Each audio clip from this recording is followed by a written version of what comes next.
ممكن اطلب من الجميع نقعد تنبلش بس لانه في عالم اونلاين احتراما لوقتهم كمان. Good morning everyone. We'll get started. Maybe just a couple of technical announcements.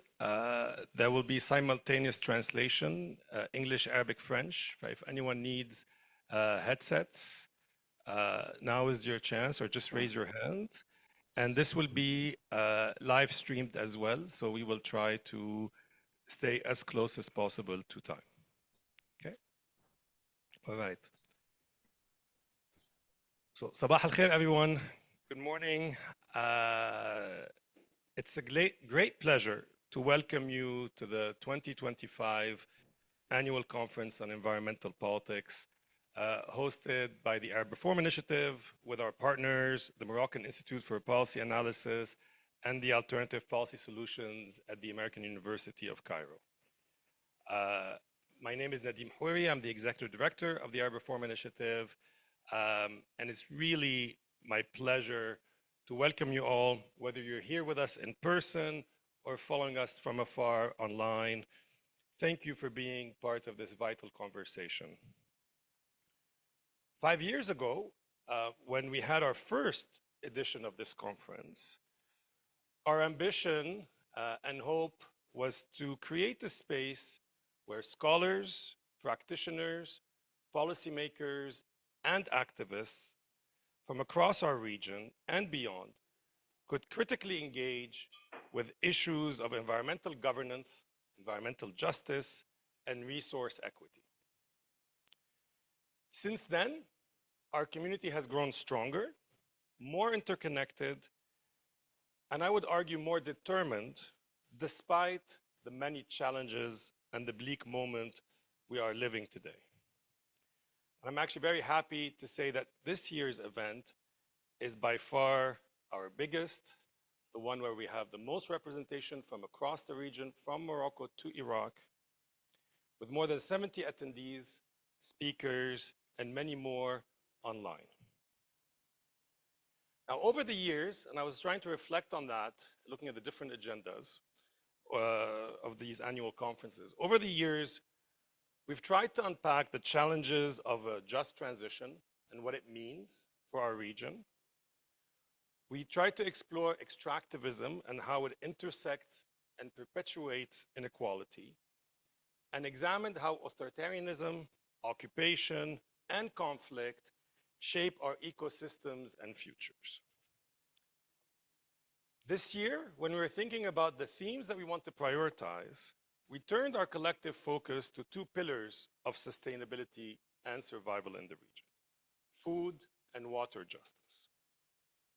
Now, these are not abstract policy topics, and these are not technical issues, and this conference is not about finding technical solutions to these challenges. These are lived, urgent realities for our region.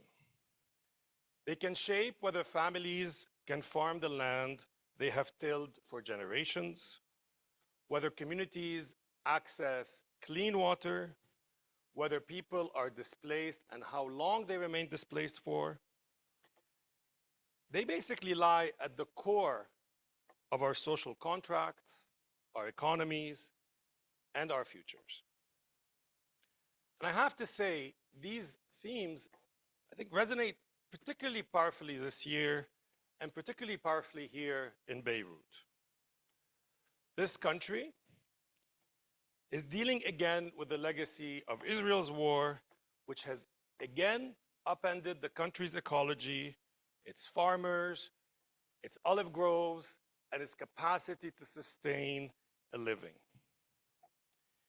But also, we are only 282 kilometers as the birds fly from Gaza, where we are seeing a weaponization of food, of water, in the ongoing genocide against Palestinians.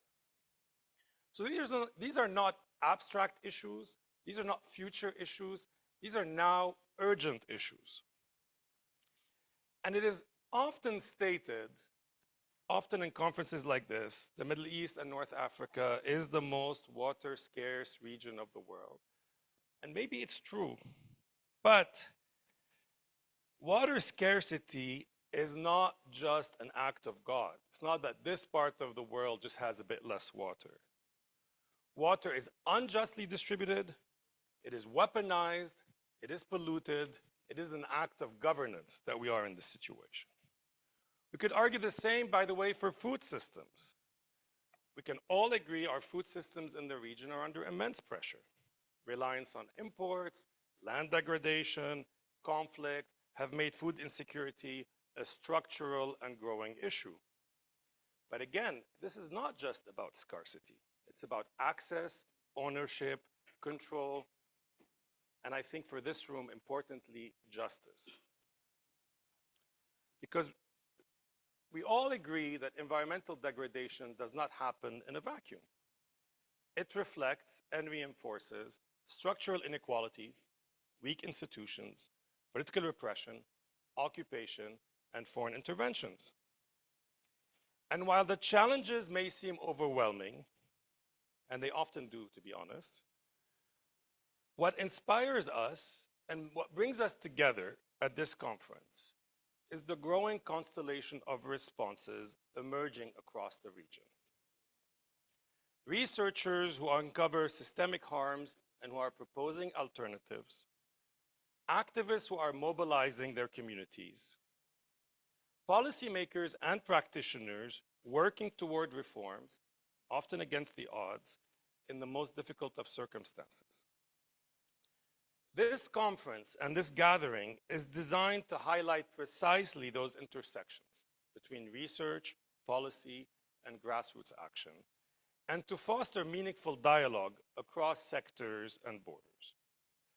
And over the next 2 days, we're going to be exploring some of these key themes. Today, we begin with a critical lens on just environmental transitions. Now, I know it's a term that is gaining traction globally. We thought we were cool when we mentioned it 5 years ago. Now everyone uses it. But how do we ground it in our political and ecological realities in our region? And our opening panel will connect our experiences with insights from the broader global South, drawing on lessons from Latin America, Sub-Saharan Africa, and Southeast Asia. These are regions like ours, grappling with legacies of colonialism, resource extraction, and governance challenges. And they are also finding innovative, inclusive pathways forward, and there is much we can learn from their experiences. We will then turn to water justice, a topic that is not just urgently, as I mentioned, it's a political urgency, but also has been rising as a research framework and as an activist demand. Not just water governance, but actually the notion of water justice. And as I mentioned, this is not just going to be about a technical challenge. It's not just about increasing supply of water. It's actually how do we address the structural barriers that have been preventing justice? How do we engage impacted communities? And how do we transform, because we need to transform these outdated governance models. And the panel will explore different approaches across the region, from integrated water resource management to legal frameworks that recognize the human right to water. And in the afternoon, we will delve into perhaps what is the most harrowing dimension of environmental injustice today, and it's the ecological aftermath of conflict. From Iraq to Syria to Lebanon to Palestine to Yemen, the environmental impact of war is staggering in our region.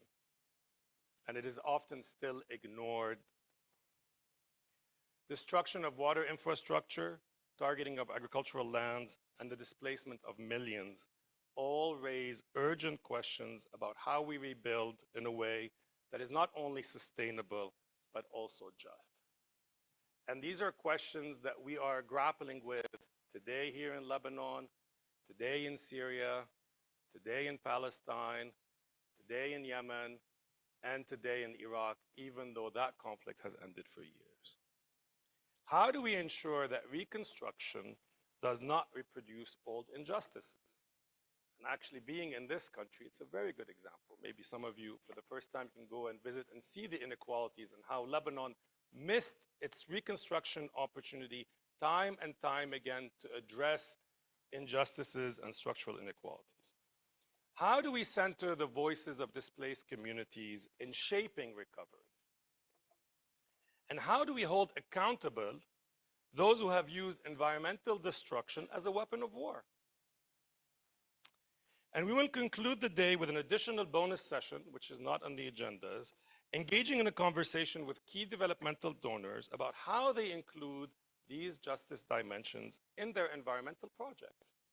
How do they engage communities in contexts that are often difficult? Tomorrow we will shift to focus on food sovereignty. Now, the region's dependency on global supply chains is something that has been laid to bear over the years. We all know it. The pandemics, the conflicts, and climate shocks have made it all more real. I think we all remember COVID-19, then Russia's war with Ukraine, the need to actually go borrow money to ensure basic food supplies. But food sovereignty is more than securing supplies. It's about reclaiming agency, supporting small farmers, investing in ecological models, and resisting land grabs and exploitative trade practices. In a way, it's about people's rights to healthy, culturally appropriate and relevant and sustainably produced food. And the final two panels will bring us full circle. First, by unpacking the energy, water, food nexus, and I know many people don't like that word nexus, it is overused, but how do we think about the intersection between energy, food, and water as a framework for integrated governance? And then we will spotlight the power of grassroots environmentalism, which is growing in our region. We're latecomers to it, but I think we are seeing more and more signs from Iraq to Tunisia, to Morocco, to Lebanon, of demands from below for environmental justice in a way that we have not seen in the past. These movements are contesting extractivism, particularly in places like North Africa, reimagining development, and pushing back against both state neglect and corporate exploitation. They're also in the process navigating enormous challenges, repression, co-optation, and there's a lot of co-optation in our region, fragmentation, but their persistence reminds us that lasting change rarely comes from the top down. It is built from the ground up, and I hope we can reflect their perspectives in our conversations. Throughout these conversations, and I would urge you over the coming 2 days to try to achieve several key objectives. Let's have open, frank, and critical dialogue with each other. Respectful, but let's question things. What's the worst that can happen? I mean, we're hitting rock bottom in this region, and we need to be having the difficult conversations. Let's not get stuck on technical approaches, and let's say what's really on our mind, what we are seeing. Second, we will be presenting and sharing a lot of the cutting-edge research and policy recommendations that you all, that we as part of ARI and our partners have been working on for the last few years to get your feedback and thoughts. Let's continue to strengthen our networks and partnerships, not just within our region, but also across the Global South, recognizing that our struggles are interlinked and our solutions will be built on transnational solidarity. And finally, and I think this is the biggest challenge for us this year in particular, is how can we integrate conflict analysis of our approach to notions of just transition? Maybe this is what this region has to bring, not just to our regional discussions, but to the global debate. But how do we integrate different temporalities with war and crisis being so urgent, being so destructive, and the need to address issues that are structural that often take decades to address? That is the challenge. Now, as I leave you with these thoughts, I want to take a moment first to really thank our partners, panelists, and moderators, many of whom have traveled far to be here, and all of whom bring a deep commitment to these issues. We are honored to be able to call you partners and friends. I want to really start as well by thanking the team, our team, Sarine, Camille, Diana, who actually made sure we all got here comfortably and safely. Thank you for all your hard work. It's hours and hours of thankless tasks for us to be able to be here, particularly for a region where actually getting visas for many of you from the region is often an issue of last-minute negotiations with various authorities that shall not be named. But I also think it's important to thank our donors, which made this possible, EU and CEDA. Thank you for the trust. We like to engage with you. We like to engage with you on principle, critically, because we know we share the same values, but also good partnerships mean that we can talk to each other with the same open and frank discussions that I hope we will be able to have amongst ourselves. And let me just end with this. We're living in a moment of, frankly, profound uncertainty and transition. It is a moment of anxiety. It's a moment of anger. The ecological crisis we face are very real. Sorry, I'm using my time here, but I'll just tell you a small story that I was actually thinking about. I'm from Lebanon, and the first time I made it to southern Lebanon was after liberation in 2000. And I remember I was struck. I was a bit younger at the time. I was struck when you get to southern Lebanon. It's actually beautiful, and if any of you have time to go, but go safely because there's still unexploded ordnance. You got to southern Lebanon, and there was basically scorched earth, and then there was the border, and it was all green on the Israeli side. I remember this really haunted me. Why was that? You know, I mean, is there more water on the other side? Are we not able to till the land like our forefathers and foremothers have done for so many years? It struck me that this was political. It was a decision to, in a way, destroy the ecology of many of these border regions. And over the years, I saw that part of the country get green again. And I was looking at photos, actually, yesterday of some of these same hills, and they're scorched again, 15 years later. So the challenge is huge, but what gives me hope is that environmental justice is no longer a marginal issue. And the growing numbers in this room and the energy I see across so many networks gives me hope that is increasingly becoming a central demand, at least for the local communities, and hopefully more and more for central governments. And I recognize that we will never agree on a single pathway forward or a single policy prescription. That's not the idea, right? We're not going to do that.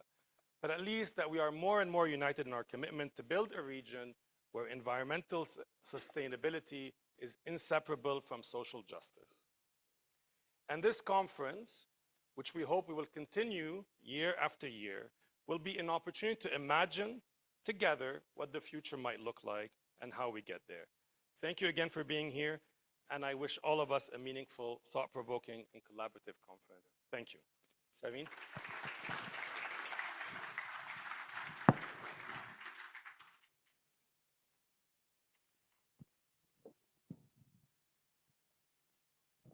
Thank you, Nadim. I'll invite the panelists, Aya, Lamine, and Joachim, please.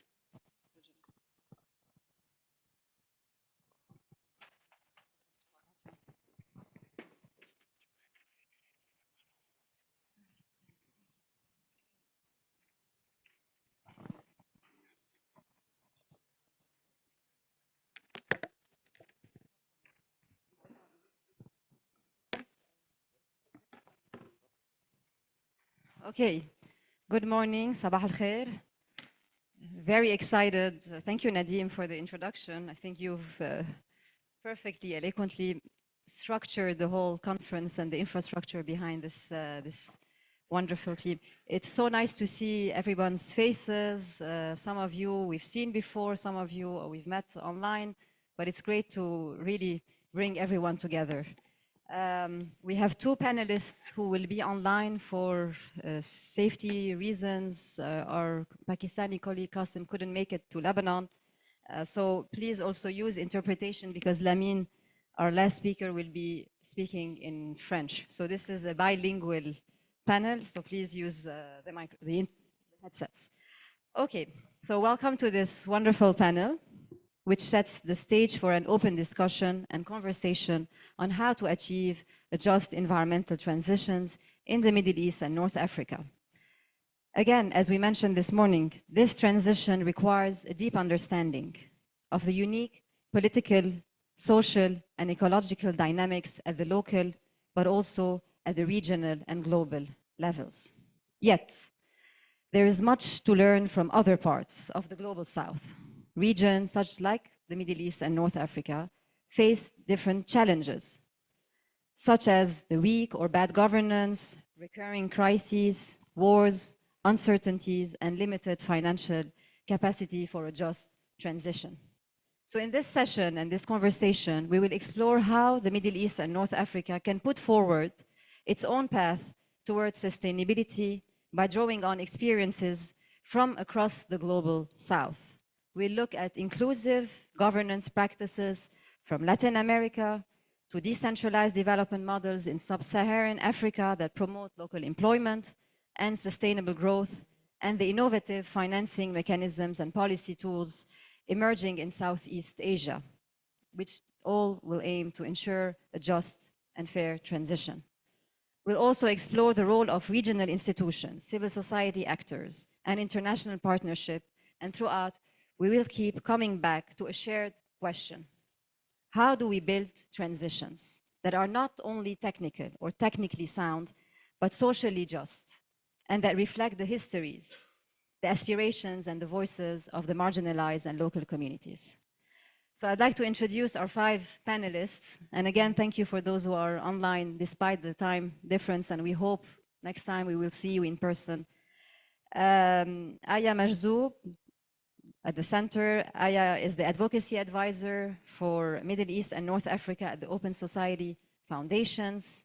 Online to the left, Budi Viedanarko. He's a professor and chair of the Food Security and Integrity Research Group in the Food Technology Study Program at Sarjanaparta Catholic University in Indonesia. Thank you, Budi. Sayyid Qasim online, Al-Ali Shah. He's the executive director of the Sustainable Development Policy Institute in Pakistan, and I hope everything is safe with you. And here to my right, Joachim Etonora from the IE Foundation, senior consultant on just transition and sustainable development. And our last speaker, Lamine Ba, of course will be in French as well, is the founder of Meet in Africa that promotes African know-how to integrate global investments. I'll start with we'll have 7 to 10 minutes, and it will be a Davos style, open conversation, and then there'll be a bonus question if we have the time at the end, given that we've started a bit late. So Aya, from your perspective, what is a just environmental transition for this region in the Middle East and North Africa, especially given its political and economic specificities, and also what lessons can we learn from the Global South region? And then we can also discuss how can we create South-South coalitions, and how do you support such coalitions as a development agency? Aya, go ahead. Thanks so much. Hello?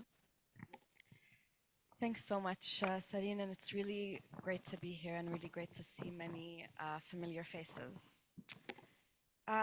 So this part of the world used to be referred to as the Fertile Crescent, a cradle of civilization renowned for its lush landscapes and agricultural bounty. Many, many years ago, this region thrived with fertile soils, abundant rivers like the Tigris and Euphrates, and a climate conducive to cultivating various kinds of crops. It birthed early agriculture, fostered vibrant societies, trade, and cultural advancements. The abundance of water and arable land supported dense populations and sophisticated irrigation systems, making the region a global breadbasket. Today, climate change, conflict, and mismanagement have drastically altered this legacy. Rising temperatures, erratic rainfall, and prolonged droughts have ravaged the Fertile Crescent. The Tigris and Euphrates rivers, once lifelines, are dwindling, exacerbating water scarcity. Crop yields have plummeted, and farmers have struggled with degraded soils and limited irrigation, forcing many to abandon traditional farming. Living standards have deteriorated as a result, And much of the burden has disproportionately impacted vulnerable groups like farmers, low-income communities, women, and displaced populations. So today the question is, how can countries in the Middle East and North Africa reconcile effective climate action with sustainable economic growth that leaves no one behind, especially the workers, communities, and marginalized groups most vulnerable to change? Many countries in the so-called global north or higher income economies have managed to do so, but they have done so through financially costly and complex policy interventions, like targeted R&D support, tax incentives, public procurement, and loan guarantees. In our parts of the world, we face different realities and a unique set of challenges. First, economic dependence on fossil fuels creates resistance to change from powerful incumbent industries. Oil and gas accounted for over 40% of the GDP in Gulf states, making rapid decarbonization politically contentious. By comparison, despite the US being the world's largest oil producer, the oil and gas industry in the US accounts for only 8% of its total GDP. Even in non-oil and gas producing countries like Lebanon, there is a large degree of state capture by the interests of existing economic sectors. In Lebanon, politicians and politically connected individuals have used the electricity sector to further their political goals, including by making huge profits from lucrative oil and gas contracts, often at the state's expense, and reaping profits from the private diesel generator market. Second, in our part of the world, the state's institutional capacity is limited. State institutions are often weak, under-resourced, and plagued by corruption, mismanagement, and conflict, meaning that they lack both the resourcing and the know-how to implement coordinated, multi-sectoral frameworks needed for complex climate policies. Third, financing remains a bottleneck. Low and middle income countries cannot access enough finance for development or for climate action.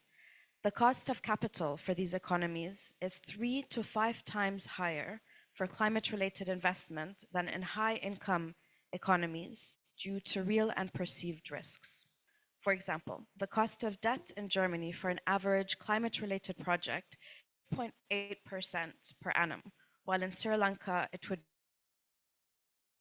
25%, and in Argentina, 54%.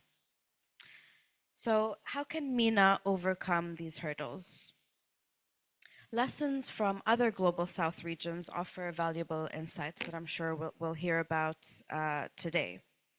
And the examples that we will hear about today underscore a critical strategy, which is South-South collaboration.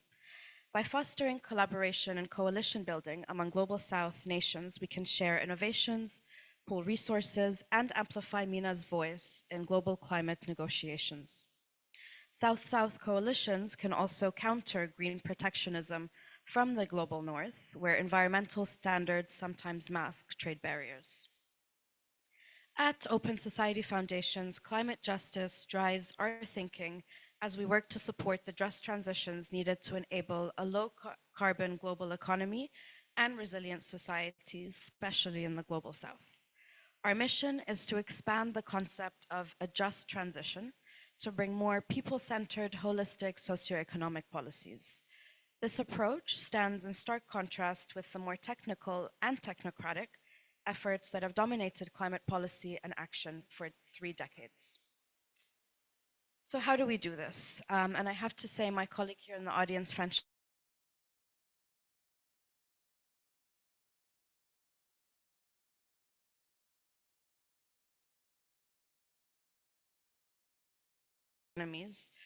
we are trying to address the challenges posed by limited state and administrative capacity and financial constraints that hinder Southern economies. This entails investing in capacity building initiatives, facilitating knowledge transfer, fostering South-South cooperation, and implementing innovative financing mechanisms, particularly at the national level in collaboration with development banks.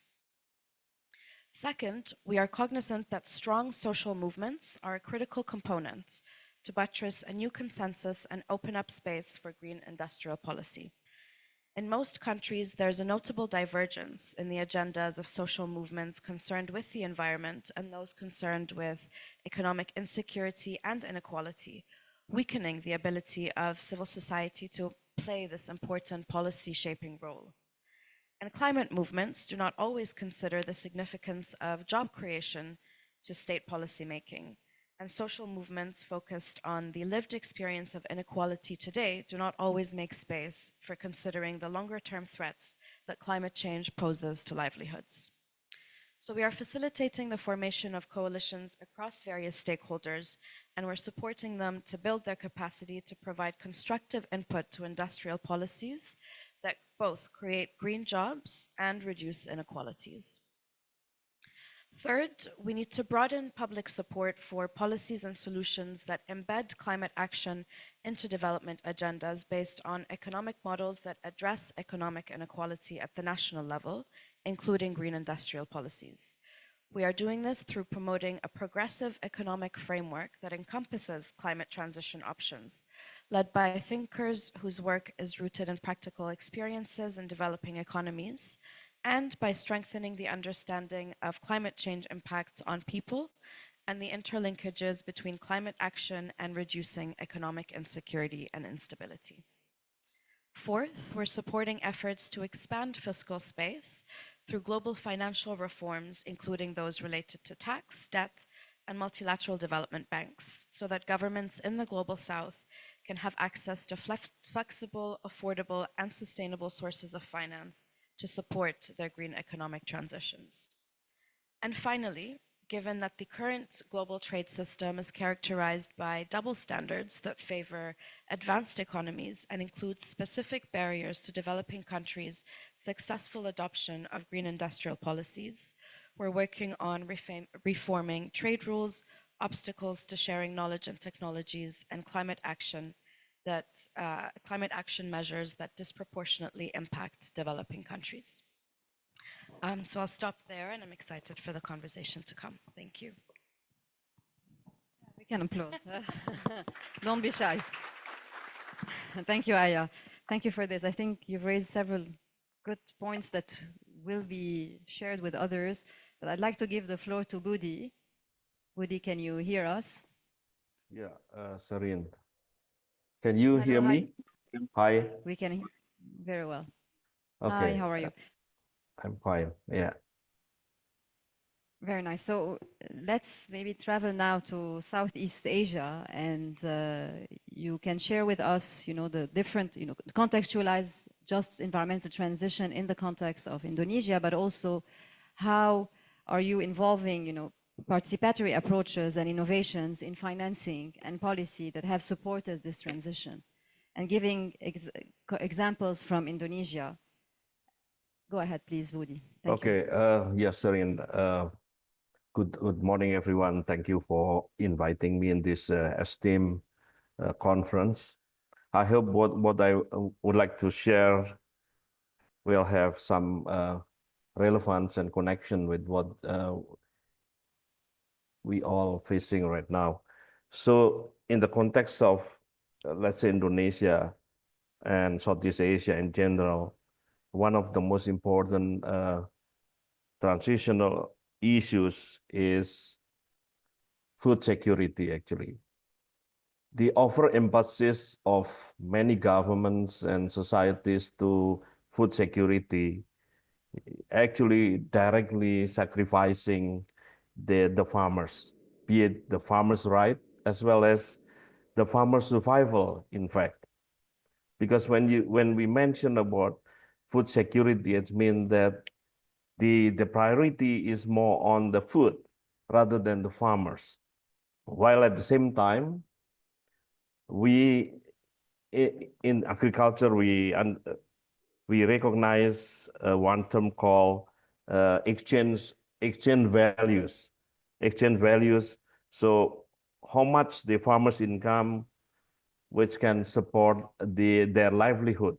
So the income from farming actually is not sufficient to support their livelihood.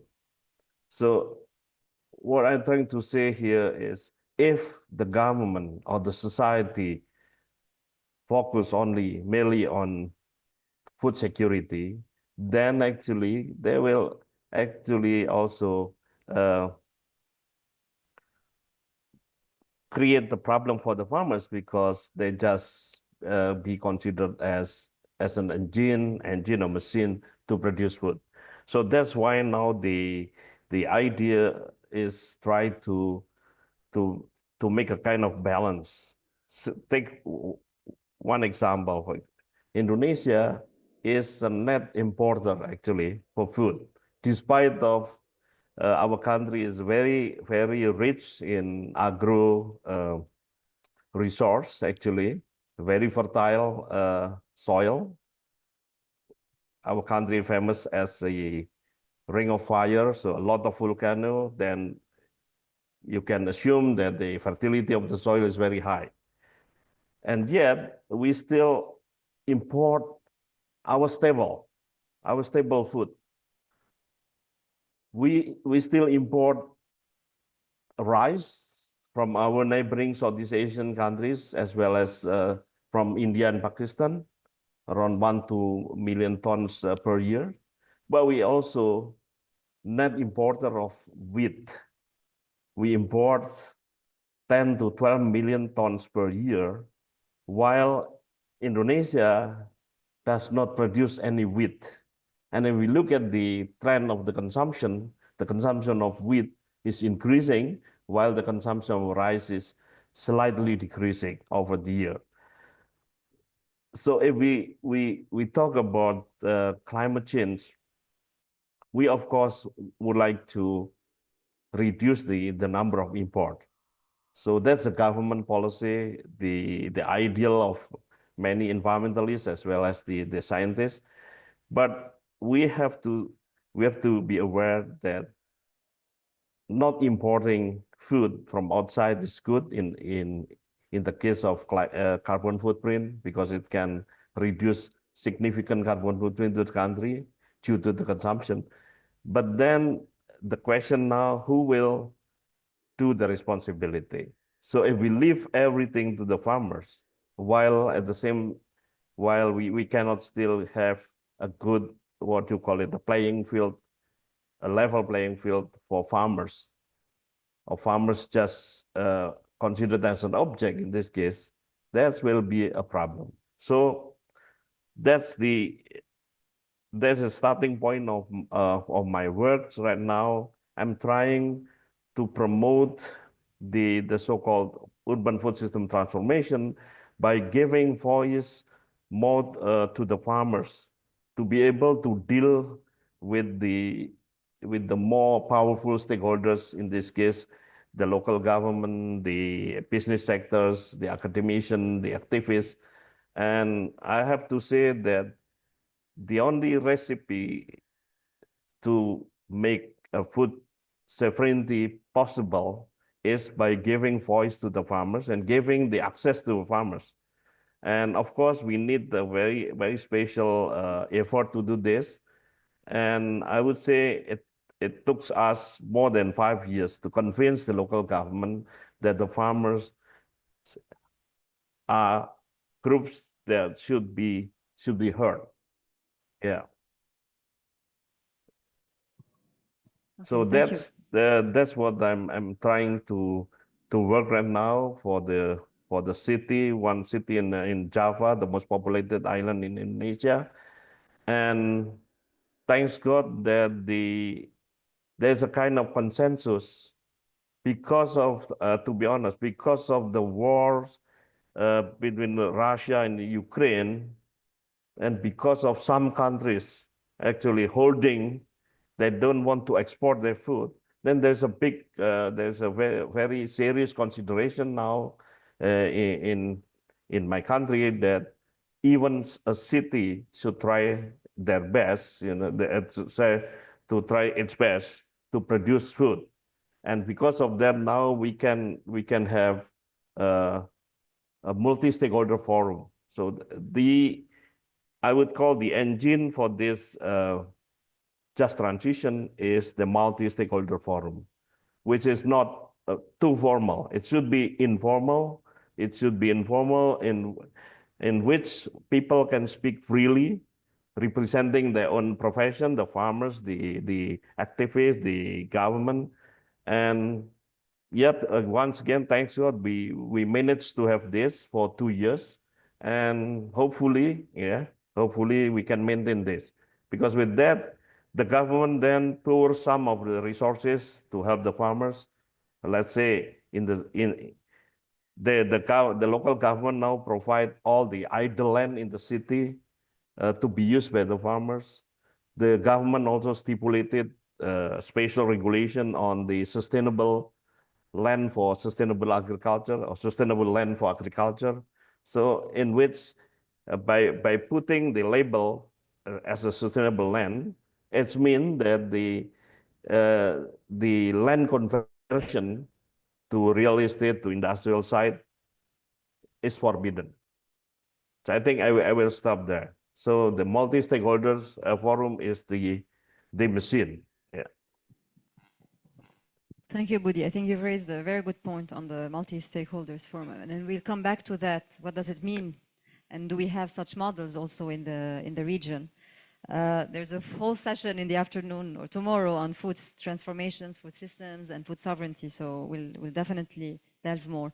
Sayed Qasim, I'm going back to you in the context of South Asian context.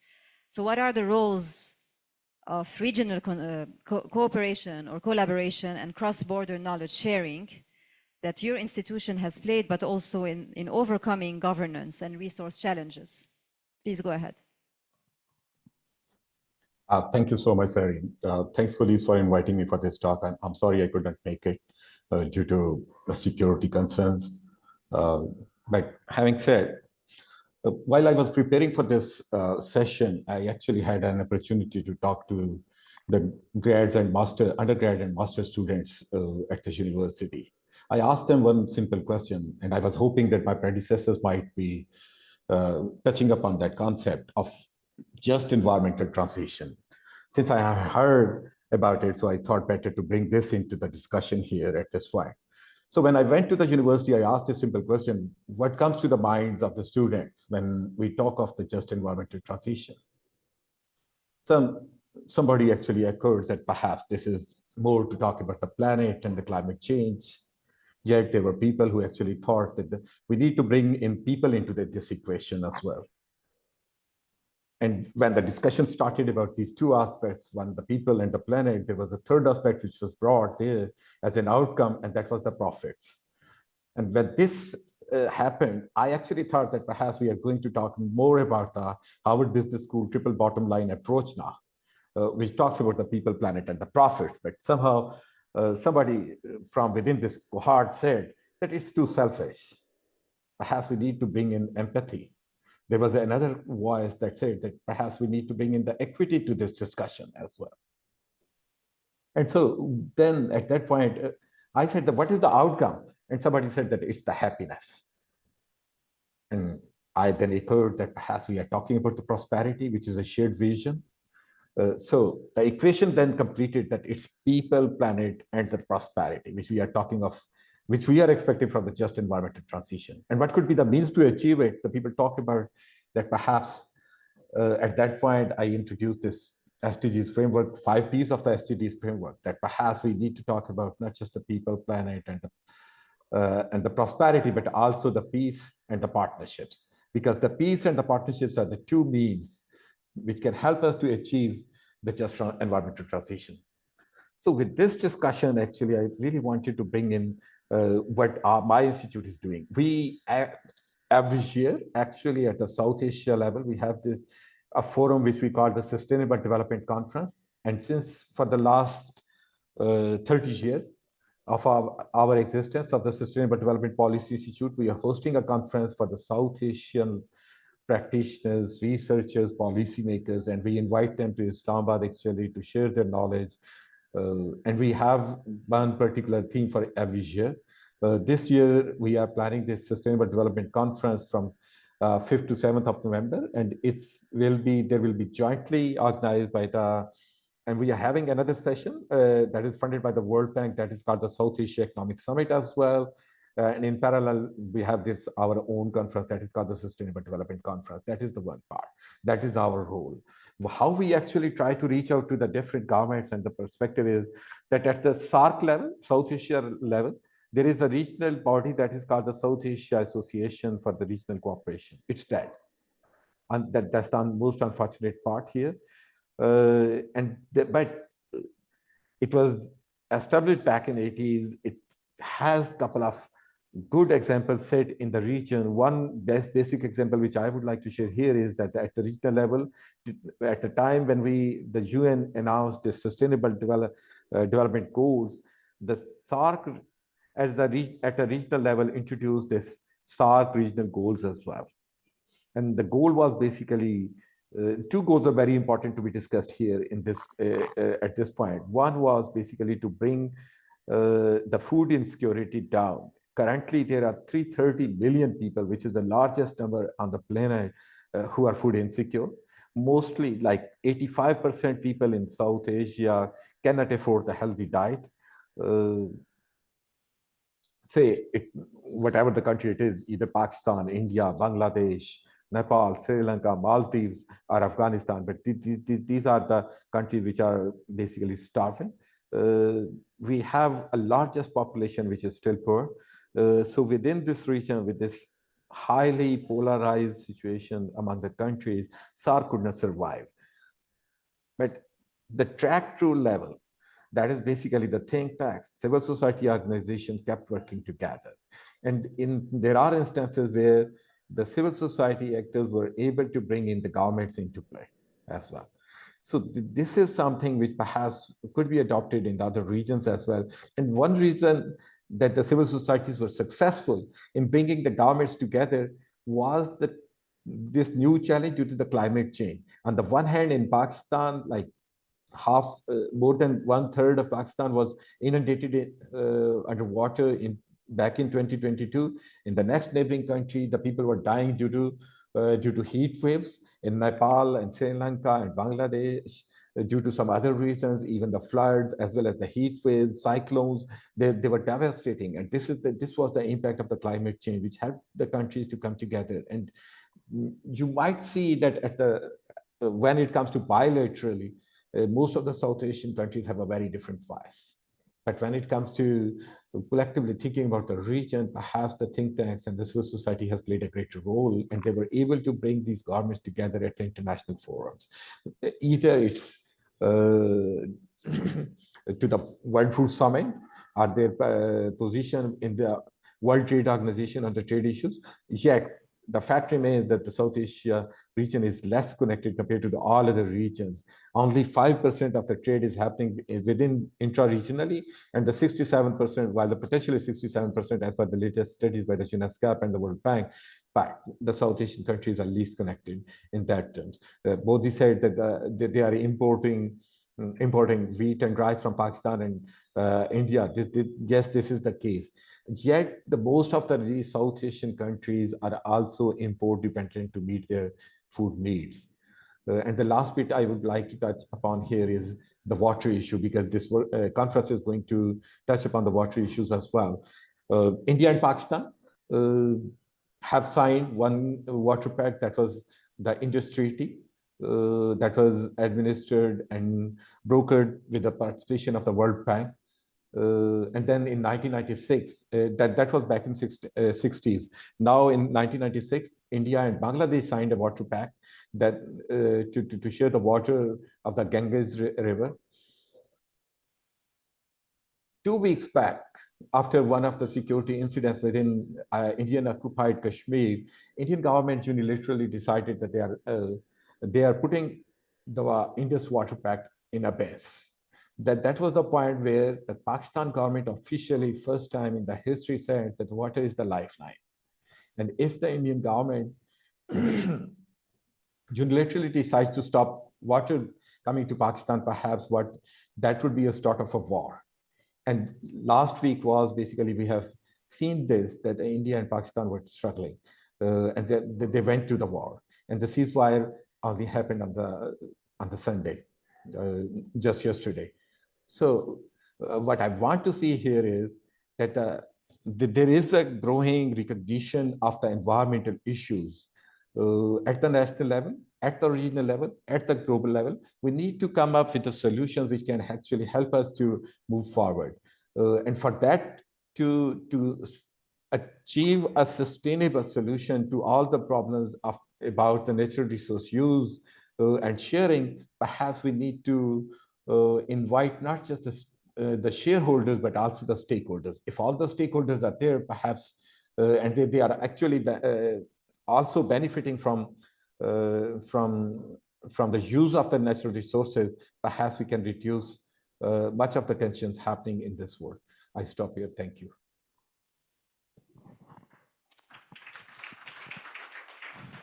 Thank you so much, Qasim. I think both you and Budi raised several issues, from local farmers involving different stakeholders, peace processes, finding solutions to the growing environmental concerns because of conflict and uncertainties, but also recentering the local communities and the role of farmers.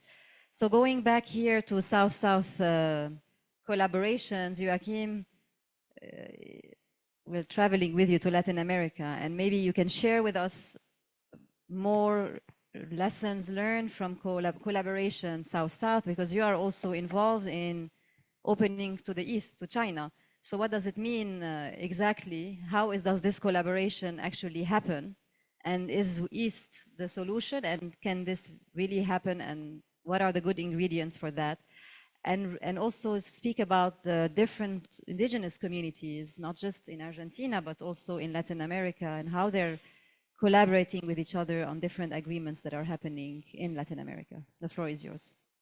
Well, thank you so much for giving the opportunity also to share here, yeah,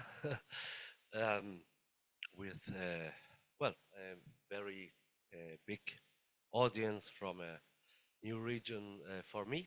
So at first, I would like to take a look on how Latin America looks at just transition. So if you look at the latest ILO mapping of how just transition was incorporated into NDCs, not only just in Latin America, but the entire world, you will see that Latin America is one of the champions in mentioning just transition within the NDCs, but the point is how, and the weighting, the thematic weighting is on institutionalized social dialogue first, then social protection and formalization of jobs and enterprises, and third, on green jobs and employment. Yeah. If you compare it to MENA countries, there is a comparison. It's more on vulnerabilities and economic diversification from energy sector. Yeah. But just as an example, so what does then this focus on institutionalized social dialogue mean? It may be the origin because of relatively strong trade unions in Latin America, relatively strong institutions of, yes, first tripartite dialogue in history, and now it's obviously opening up as societies get more complex. Informality is a thing that I think regions share here with us, for example. So, not to talk directly on one country, I would like to give what I think is a good example on how this is pursued in Latin America as a region. And so maybe the best example is the first and unique agreement, binding agreement that we have in the region worldwide. It's the first and unique because it is an agreement on access to participation, access to information, and access to justice in environmental human rights matters. So this agreement, known as Escazú Agreement, is from 2021. It is hosted by the UN Economic Commission for Latin America, ECLAC. And as such, it's governed by the parties. So it has COPs, and it has signing countries, and it has adopting countries. Up to now, 24 countries signed it, and 17 of them already adopted it into national legislation.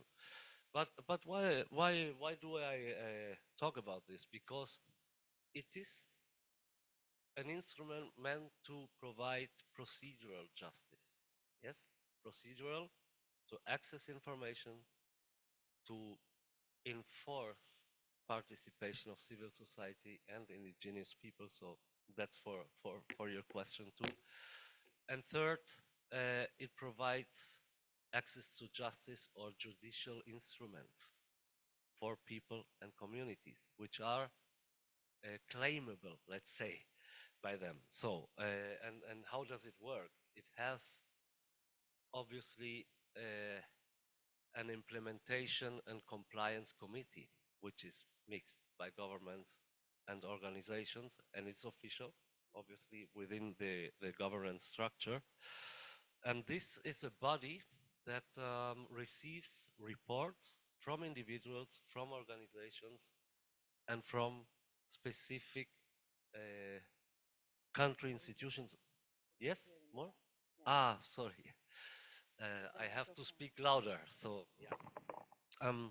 They receive reports, and since 2024, they can also receive reports from individuals. Yeah, because before it was more on organizations, accredited organizations, trade unions, and so on.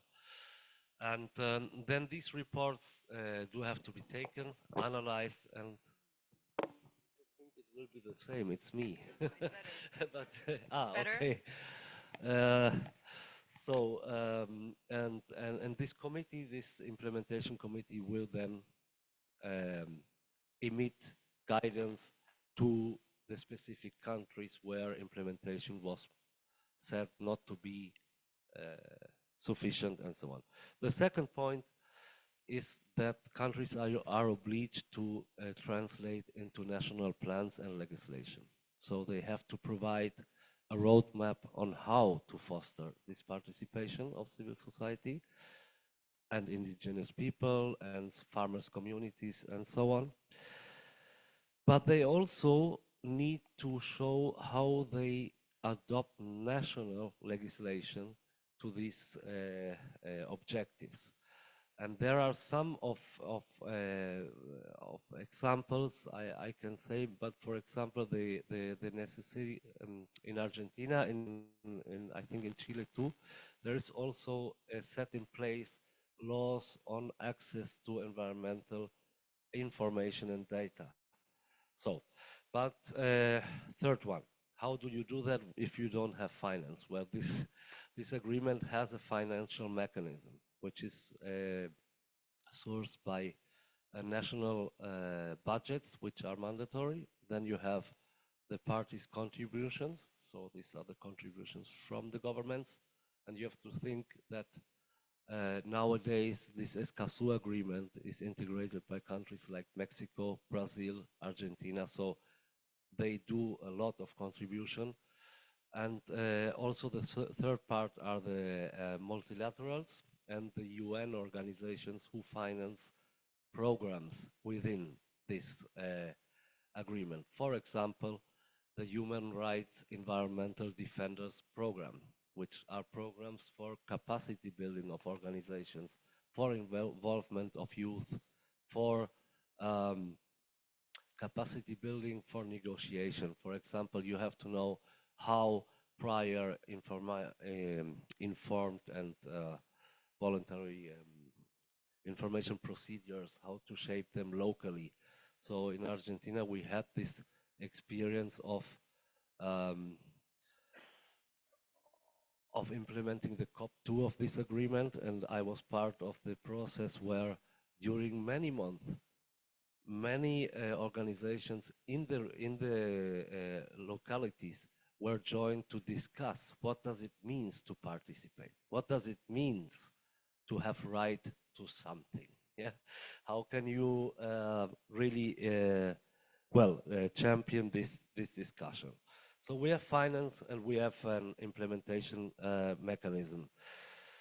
But as a whole, you can imagine this is a quite new agreement, and if you hear it is governed by COPs, you think, oh, quite long procedures and governments talking and a lot of parties, and the organizations that participate, like indigenous organizations that are at these COPs. Well, if you look at the reports, you will always see a lot of also criticism or, well, we should go faster and so on. You can imagine that. I mean, so I'm not saying this is that institutionalized social dialogue is a panacea. If you look at GATP in South Africa, for example, it's a great example on how National Council on Climate Change and energy transition work. But you will also see a lot of criticism to it. So this is sure, and I'm not saying it's a panacea, but it is a powerful means of gradually shaping democracy. Yes, environmental democracy. This is the point here, and maybe it's you will not link it directly, but as a short example, I can talk about Argentina. The Just Transition Plan it had in since 2021. It was built up through first tripartite dialogue, very clear tripartite organization and dialogue, and then it started to involve the informal workers, it started to involve other voices and connect with the National Cabinet of Ministers for Climate Change, which is UNFCCC body in Argentina. Well, the point here was that at the end of the day, it came to first the mapping of interests, because we talk about just transition and we are all on the same page. But when it comes to detail, then problems arise, then real interests arise, and then the discussion becomes much more difficult. So first we mapped these interests and we started to try to work on what matters to these participants of social dialogue. What are their fears? What are their no-goes? So also, and as a result, we could set up a Green Jobs national promotion program, which really worked well because it shaped first the public employment system. It greened a part of these public employment systems, which means it gives top-up funding for enterprises who join through green jobs and take people. And it also gives extra salary from the public to people, job seekers that participate at this program. So it worked very well because it engaged also industry. It was backed also by capacity building for SMEs, because the big ones, you know, can adapt fast to changes, but SMEs, who are the those who more employment provide and durable employment provide, it's much more difficult to stick to, let's say, global value chain standards and participate at that, have MRVs set in place and so on. So this capacity building was also part of it for enterprises.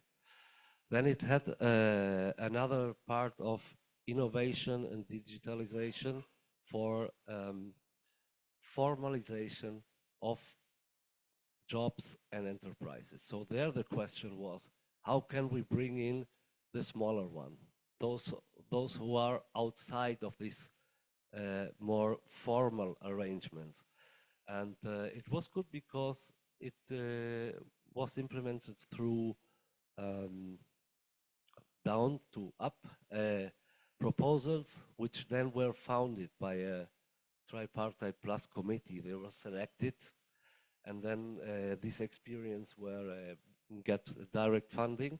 So youth engaging in glass fiber in the poor areas of the cities, and so they're learning new jobs. and have new capacities. And last but not least, within this Argentine example of the Green Jobs program, for me, the most important maybe, was the setup of a Green Jobs National Council. And first it started like, okay, the unions, government, and the enterprises joining. And then the idea was to bring in also representations of informal workers, let's say recycling, urban recycling, waste pickers, and so on, and civil society organizations, including confessional, yes, because they also have job boards and have a territorial outreach. So this was included to discuss practical means of just transition.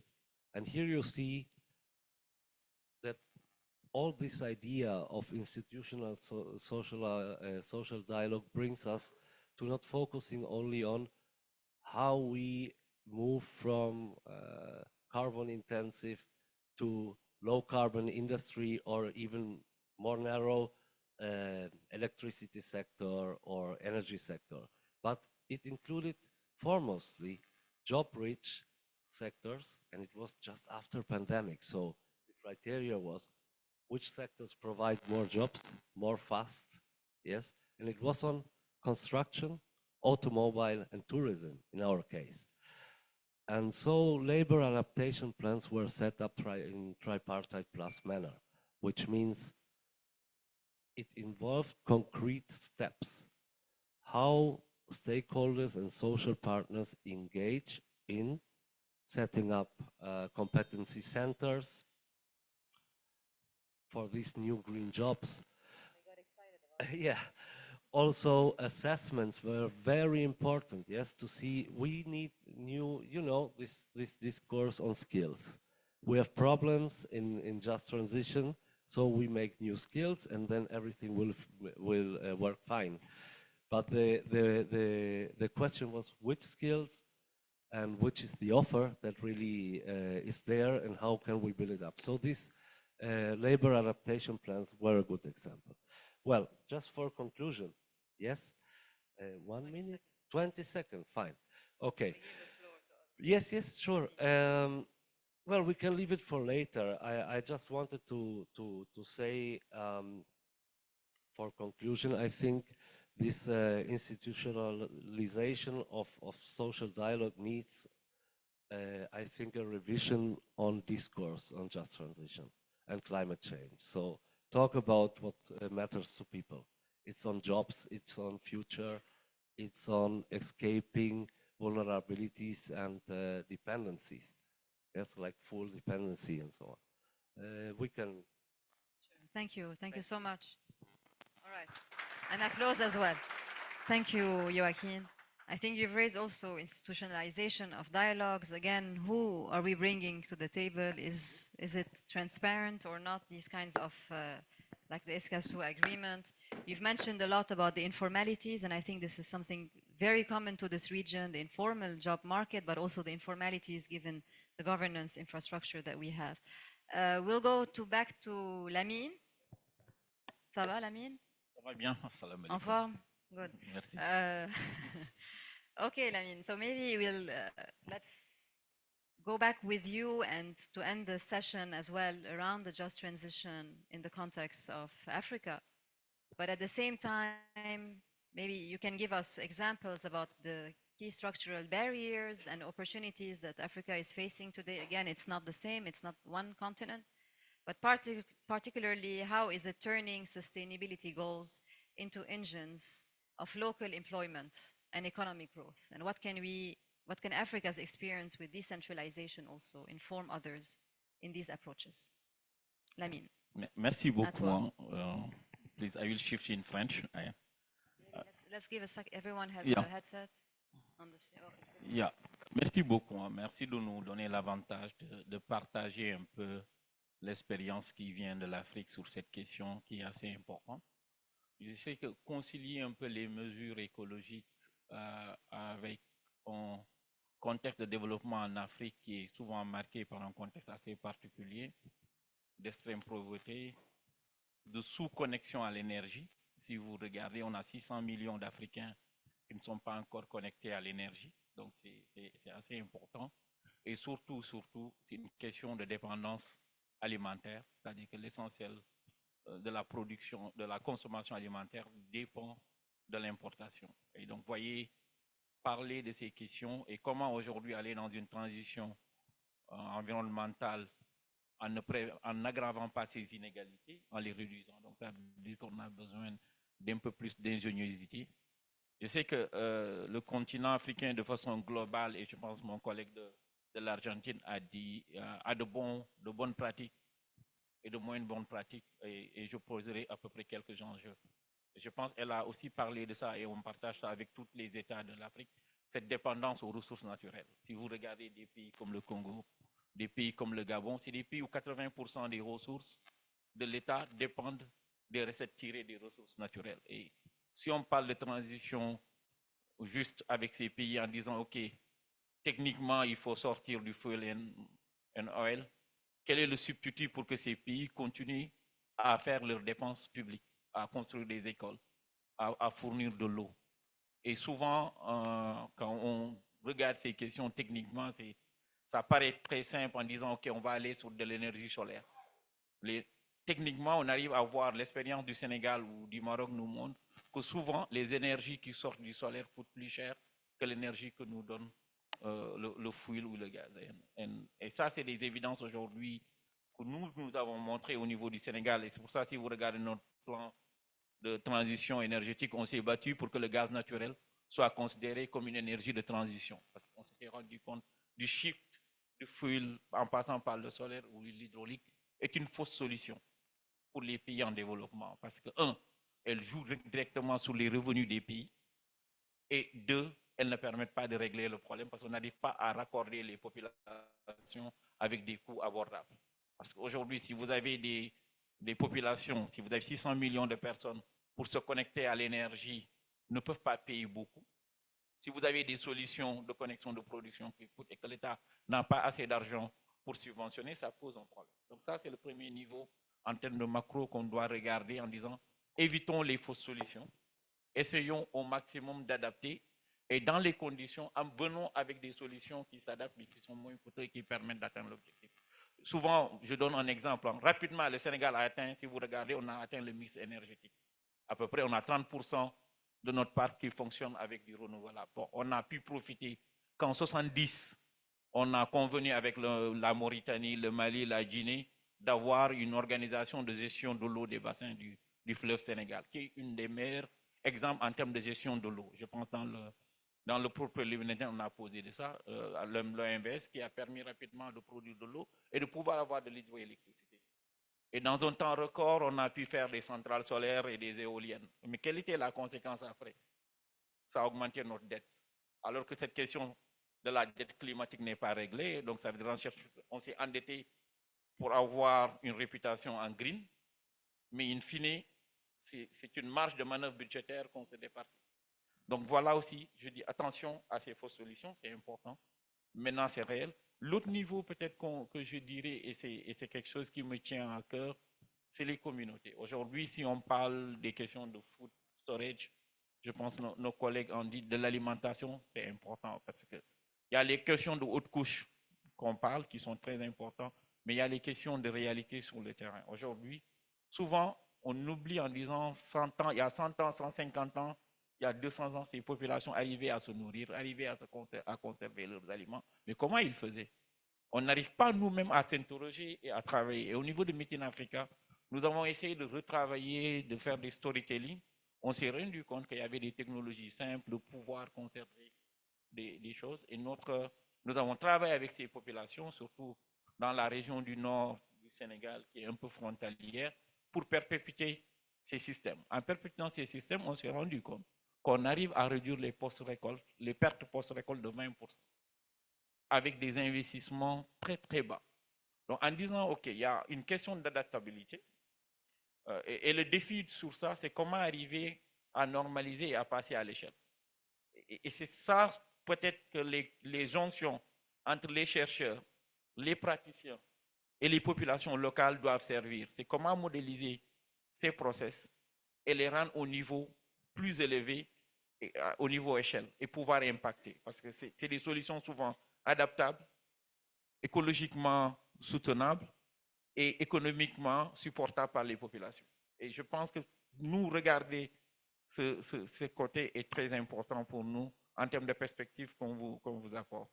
L'autre question qui est importante, quand vous regardez les pays côtiers, en même temps, souvent on fait face à des problèmes d'inondation et des problèmes de sécheresse. Les deux peuvent intervenir au même moment. Et si vous regardez en termes de problématiques, c'est quoi? L'inondation, c'est parfois des pertes de surface cultivable. Sécheresse, c'est la même chose en termes d'impact. Et comment on arrive à se prémunir de ces types de questions et qui sont souvent, c'est des effets que nous subissons en tant que pays côtier. Et souvent, c'est très coûteux. Nous avons expérimenté une expérience sur la zone touristique du Sénégal parce que si vous regardez dans nos comptes nationaux, le tourisme, c'est la deuxième ressource d'exportation, première ressource en termes d'emploi non qualifié. Donc, c'était important. Et on avait une station balnéaire qui faisait à peu près 80% des emplois. Donc, à un moment, les effets des changements climatiques de l'érosion côtière a fait fermer 80% des installations touristiques. Donc, il fallait, personnellement, j'ai travaillé sur ce projet, c'est pour ça que je fais un storytelling. On avait travaillé à dire, OK, il faut restaurer au moins la plage. C'était la plage qui était le produit d'appel de la station balnéaire. On y est arrivé, on a monté un projet avec les gens de la Banque mondiale, avec tous les process que vous savez. Mais au début, le projet était très technique. Et je pense que vous avez dit était très important. C'était l'indicateur, c'est restaurer le kilomètre de plage. Mais dès qu'on a commencé à faire le projet, on s'est rendu compte, on a oublié les pêcheurs. On a oublié les femmes qui collectent les fruits. Toute cette problématique est revenue sur la table. Donc le projet qui était configuré pour être à 20 millions de dollars pour restaurer 20 km de plage, et pour sauver à peu près 80 installations touristiques, on s'est rendu compte, si on veut être juste, on veut intégrer toutes les autres, les pêcheurs, tout le monde qui est en train de produire, il fallait multiplier le budget du projet au minimum par 2. Seulement pour rester sur 8 km de plage, mais toutes les autres populations impactées en les réintégrant.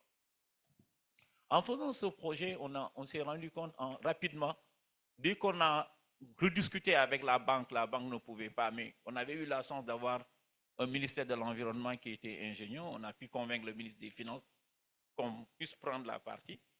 Mais les questions où on a eu beaucoup plus d'effets multiplicateurs, c'est par exemple les réhabilitations des quais de pêche.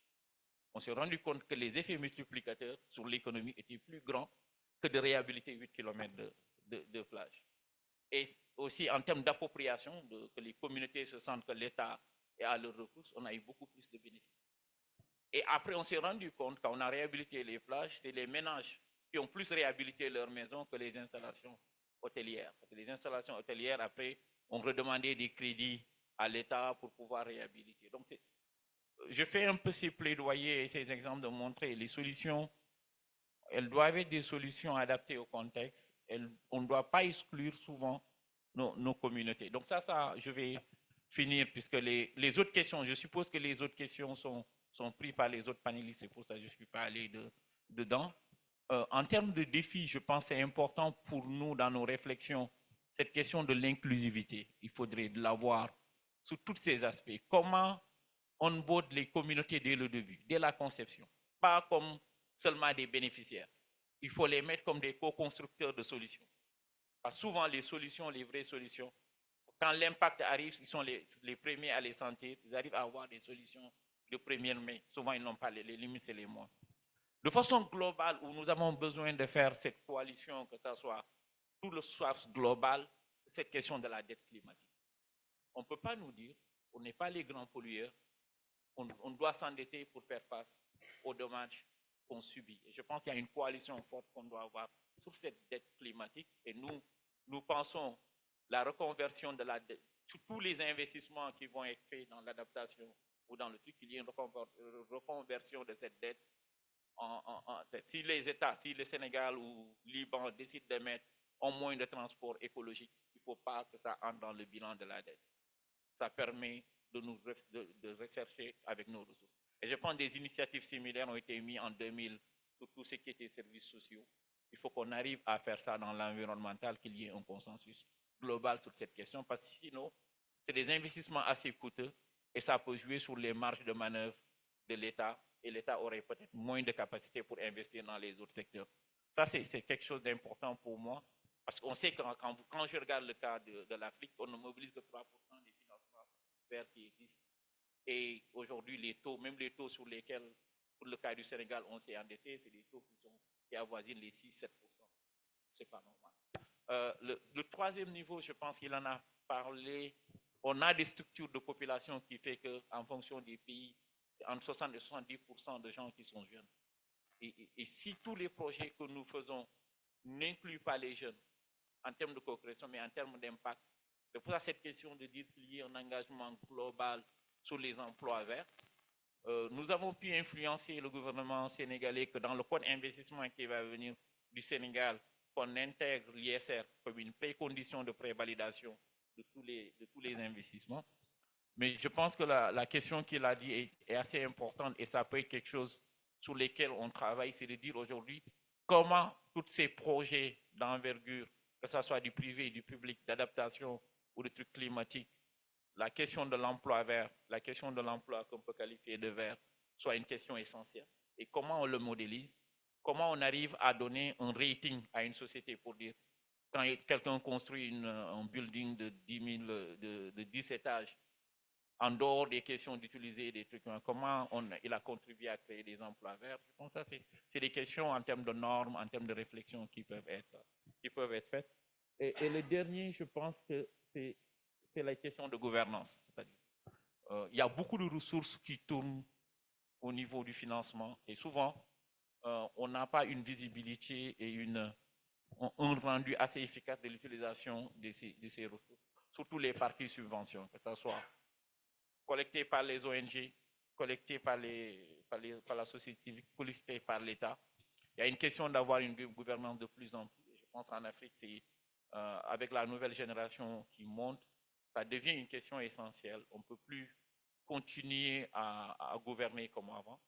Donc, cette question de la comptabilité doit nous guider partout parce que la justice sociale, c'est savoir aussi rendre compte et c'est savoir aussi avoir des impacts à la fois sur sa communauté et à la fois globalement, en sachant que les solutions ne seront pas individuelles, ce sont des solutions que nous devons bâtir ensemble et c'est voilà à peu près les quelques tips que je voulais partager avec vous. Merci beaucoup.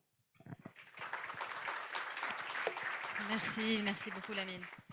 Okay, back to English. So we are at the end of the first panel, but we will open up for questions from the audience. And again, we kept it a bit of a broader panel to see what are the experiences, lessons learned from other places. You've mentioned the climatic depth, you've mentioned inclusivity, governance, all of you, very similar thoughts and points that were raised. So maybe let's open up for questions and please introduce yourself. Yes. In orange. Yeah, go ahead. تفضلي.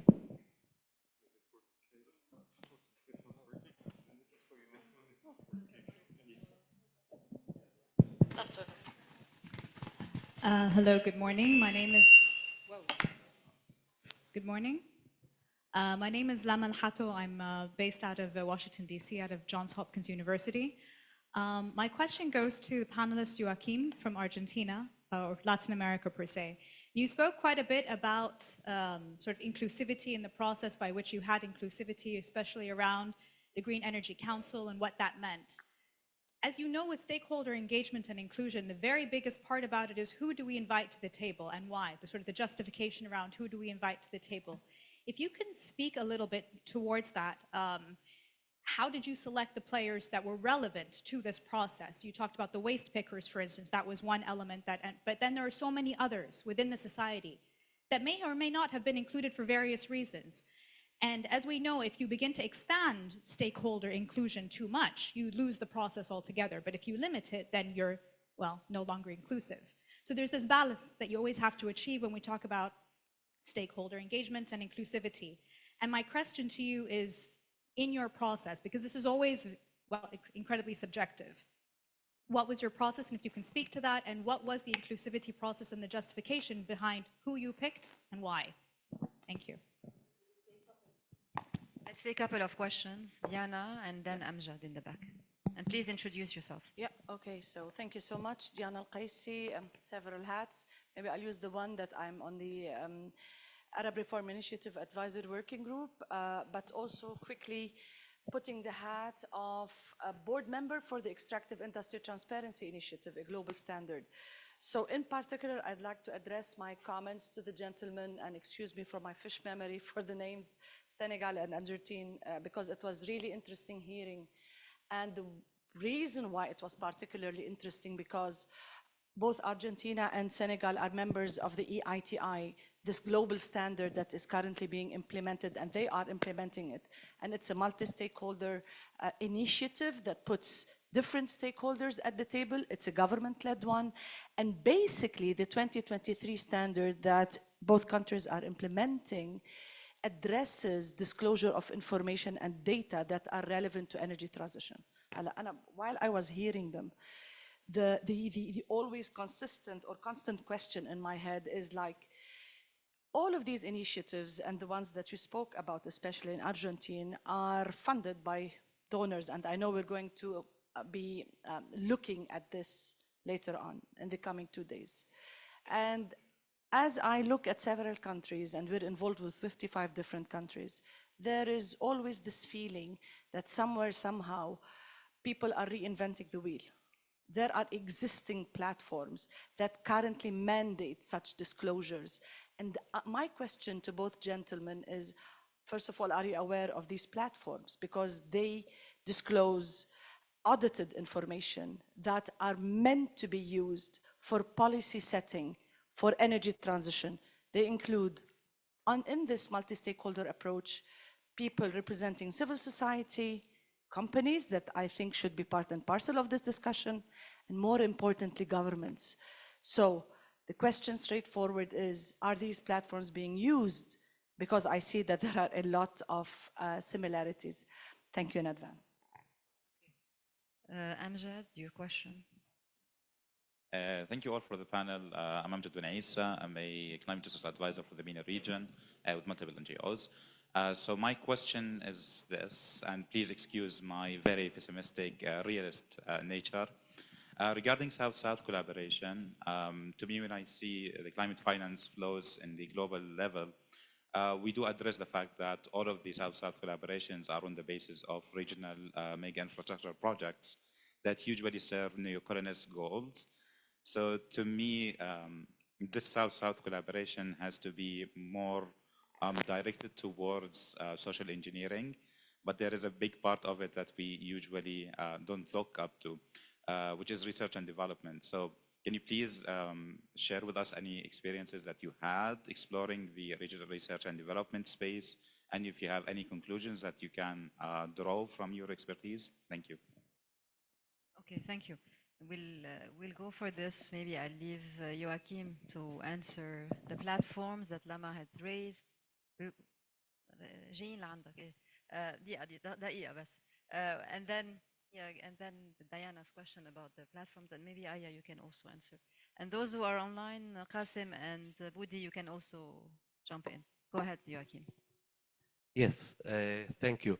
I try to be quite quickly for the three questions, but the first one on how participation was shaped, who was included, and how this was, let's say, justified or managed. I mean, this is a great problem always. Yeah, you open up too much, you open up too narrowly.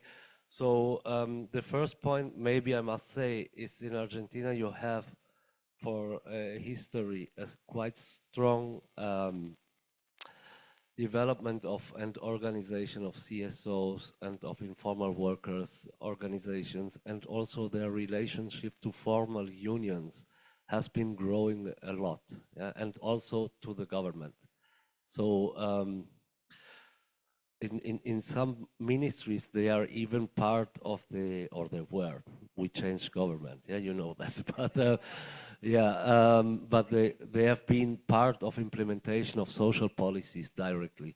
So this is the first point. There is a quite good dialogue, but nonetheless, it is a challenge. So the first, what we did was to have an initial tripartite, narrowly tripartite committee, government, employers, and workers, member organizations, which has the advantage that they are, as member organization-based organizations, they are democratic organizations. So, and this was somehow mediated also by the ILO. That's the truth. So this was the first attempt. And in practice, it went through invitations and then through a rotative arrangement which was set in place. So they will start to rotate, not the members of now, but in the future, the new members and others going out and so on. So this is the deal, because it's quite difficult, you're right. And we had those who said we want to participate. And when the letter is national social dialogue, which is open to all. So specific sessions where all were invited. Yeah?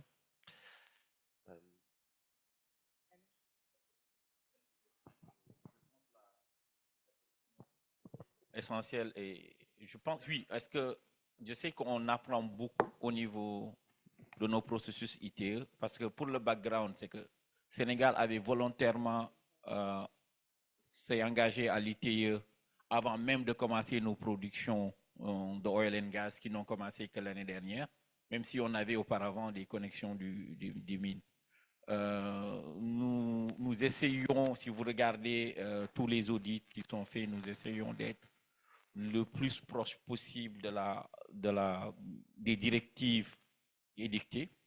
Et aujourd'hui, l'enjeu majeur ces 2 dernières années, c'était d'établir le registre des bénéficiaires. Parce que c'était un des enjeux pour passer dans le sucre. Là, le process et les faits, essentiellement aussi, ça c'était un choix par des acteurs locaux. En termes, quand je dis acteurs locaux, on a utilisé des solutions existées parce qu'on avait déjà le registre du commerce qui était déjà électronique. Donc, il n'était pas question pour nous d'aller réinventer la roue. Avant d'aller même à l'extérieur, il faut regarder ce qui est. Et personnellement, j'avais travaillé avec les équipes. Je travaille en ce moment au cabinet du président et je m'occupais des questions de business environnement. Et avec le ministre de l'Or, qui était, c'était Eva-Marie Kolsek en ce moment qui était, on avait travaillé pour qu'on s'inspire de beaucoup de meilleures pratiques. Et nous avons beaucoup regardé ce qui s'est fait en Europe, les pays comme la Suède, Finlande, c'est les pays qu'on a le plus regardé en termes de meilleures pratiques. Maintenant, tout ce qui est engagements internationaux, mes collègues qui s'occupent du contenu local, de toutes ces questions, sont très linkés et actifs dans ces choses, dans toutes les plateformes. Et aujourd'hui, le rating, la perception que je peux donner, c'est le rating, les dernières évaluations faites montrent que le Sénégal est assez conforme. Donc, du coup, ça veut dire qu'on utilise. Après, moi, je suis d'accord avec vous sur un des aspects. Souvent, quand on analyse, toute la réflexion, toutes nos initiatives sont surfinancées par l'extérieur.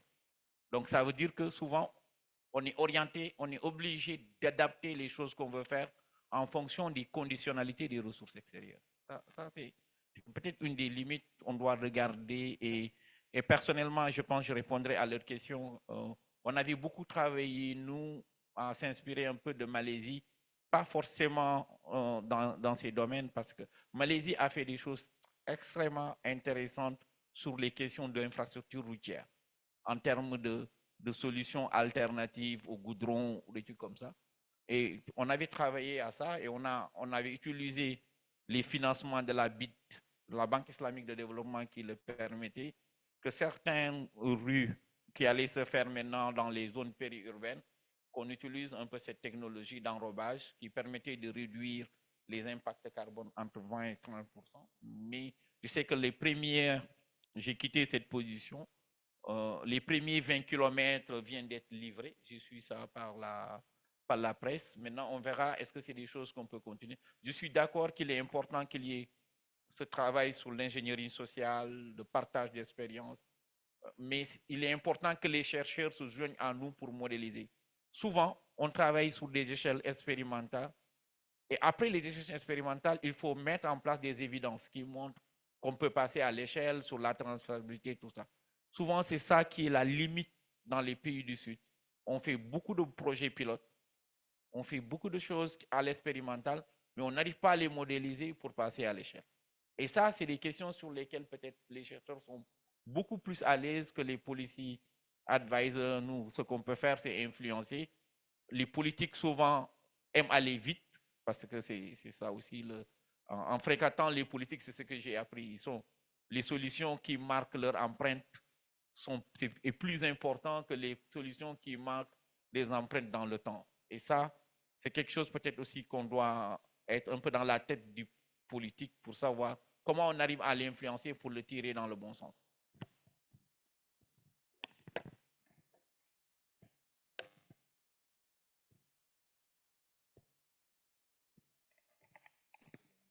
Ouais.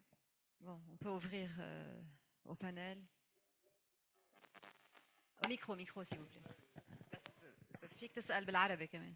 Bon, moi, je suis Daoura, je suis ancien professeur de l'hydrologie, de l'hydraulique agricole, de la gestion de l'eau à l'université libanaise. Alors, j'aimerais bien poser une question à notre ami qui vient du Sénégal.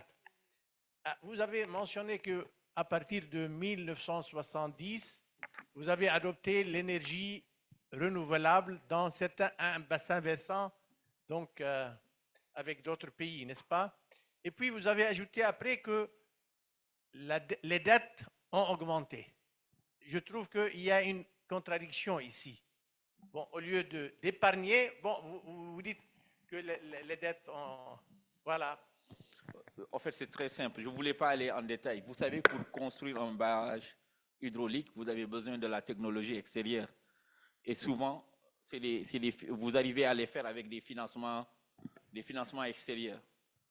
Les rendements que vont apporter les terres, leur utilisation, c'est pas rapidement que vous avez des ressources qui vous permettent de payer cette dette. Ce n'est pas des dettes projets. Si vous prenez seulement le cas de l'hydraulique, la dette qui a été prise en 70 pour faire les premiers barrages, c'est cette année-là qu'on va finir de les payer en ce moment.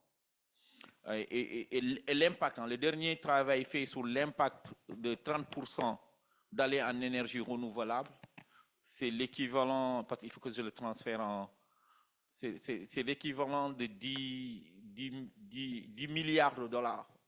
10 milliards de dollars dans notre dette. C'est plus de 20% de plus dans notre dette sur les dernières années. C'est 20% de la dette sur notre dernière décennie, elle est liée au fait d'aller faire de l'énergie solaire. Et souvent, c'est des dettes que vous faites en PPP avec des privés, c'est des dettes que vous payez sur 10 ans. Et même, souvent, ça a de nom de concessionnel que de concessionnel, c'est des semi-concessionnels.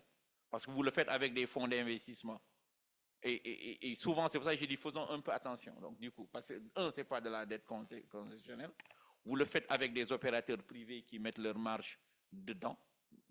Et même si vous utilisez des lignes de financement privées, in fine, quand vous regardez dans votre balance, ça ressemble beaucoup plus à de la dette commerciale. Okay.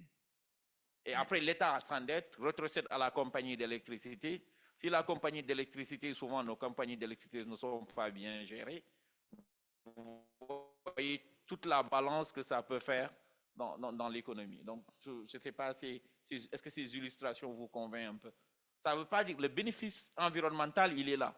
Mais c'est dans le temps qu'on l'amortit. Alors que la question de la dette, elle est aujourd'hui. Et le fait qu'on vous, dans le rating international, on vous dit, si vous arrivez à 70%, et un pays comme Sénégal, on est passé où on s'endettait à 6%, du fait qu'on a obéré notre position de dette, on est presque entre maintenant, notre dernier eurobond, on était presque à 9%. C'est 3 points de plus. Donc je parle plus en termes de dire, ok, attention, c'est tentant d'y aller, mais faisez attention sur la structuration et les dettes. Et quand vous êtes des pays à ressources limitées, comment ça peut faire à court terme? Ça peut jouer sur vos dépenses sociales, ça peut jouer sur autre chose. Thank you, Nami. On reviendra à ça aussi cet après-midi avec la session sur les dettes. Il y a Olfa, ensuite Zakaria et Hala. Et Nadia. Bonjour, c'est Olfa Chebaan de l'Arab Reform Initiative et ma question c'est pour Lamine aussi. Vu que le panel ça représente aussi une expérience comparative du Global South et comment on peut apprendre de différents pays. Et pour le point de la gouvernance, vous avez parlé un peu de la gouvernance, mais au Sénégal, il y a le plan émergent sénégalais, il y a le bureau opérationnel du suivi, de suivi opérationnel. Est-ce que cette expérience, vous pensez que cette expérience est une expérience à multiplier, que ce soit en Afrique du Nord ou bien dans toute la région?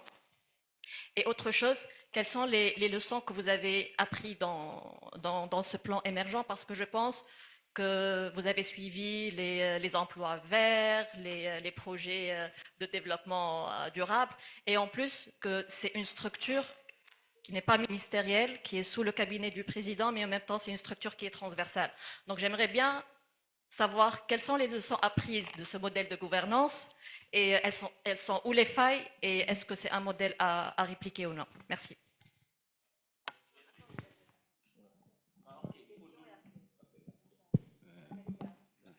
شكرا. أنا زكريا الإبراهيمي زميل في مبادرة الإصلاح العربي. في الواقع أنا لي سؤال مباشر لجميع المشاركين حول مسألة التحول البيئي أو الانتقال الثقيل العادل.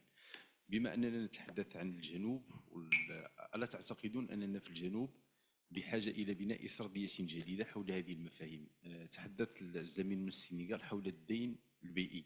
ألا تعتقدون أن الجنوب اليوم مطالب بأن يطالب باستخلاص الديون البيئية بسبب السياسات الاستخراجية التي ارتكبها الغرب وسياسته الاستخراجية؟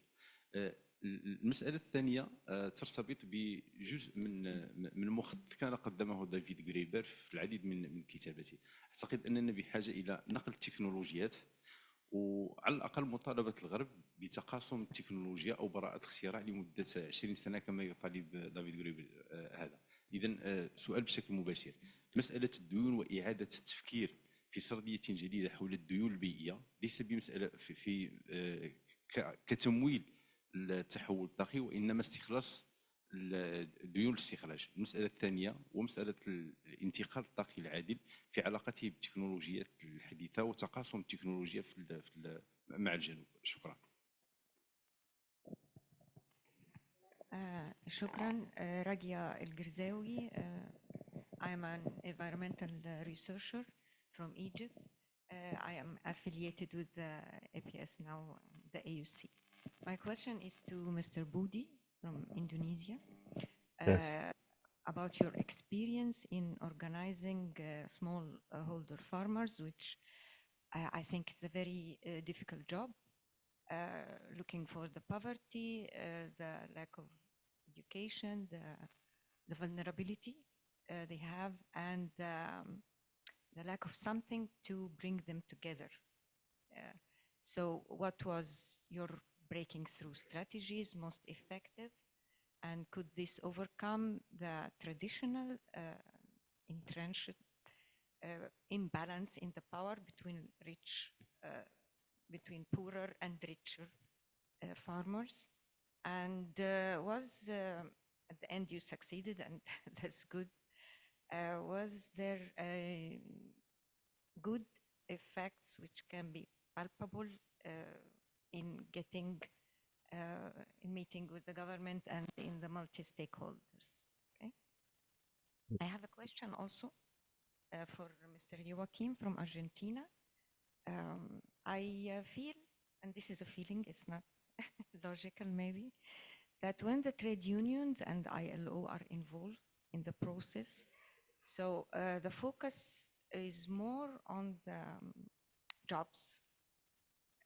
Is that true, or you can also have the influence on reducing the carbon print and the pollution from the industries and shifting the industries itself rather than finding greener jobs or educating, building capacities and making people work in the recycling and the already known green jobs?